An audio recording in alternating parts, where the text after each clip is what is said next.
தாலாட்டுவேனே. காற்றோடு தலை கோதி நதியோடு தவழ்ந்து உயிரோடு உயிராக உறவாடும் அழகே. பனியோடு விளையாடி மலரூஞ்சலாடி கரை வந்து தமிழ் பேசும் இரு கால் வெண்ணிலவே.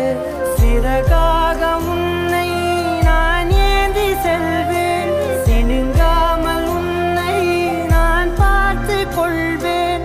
ஒரு கோடி இன்பங்கள் உன்னை பார்த்த நொடியில், நான் வாழும் நாள் மட்டும் நீ எந்த மடியில். உன்னை ஈன்ற பொழுதிங்கு கடவுள் தன் முகம் பார்த்த பொழுது உன் பாதம் தொழுது.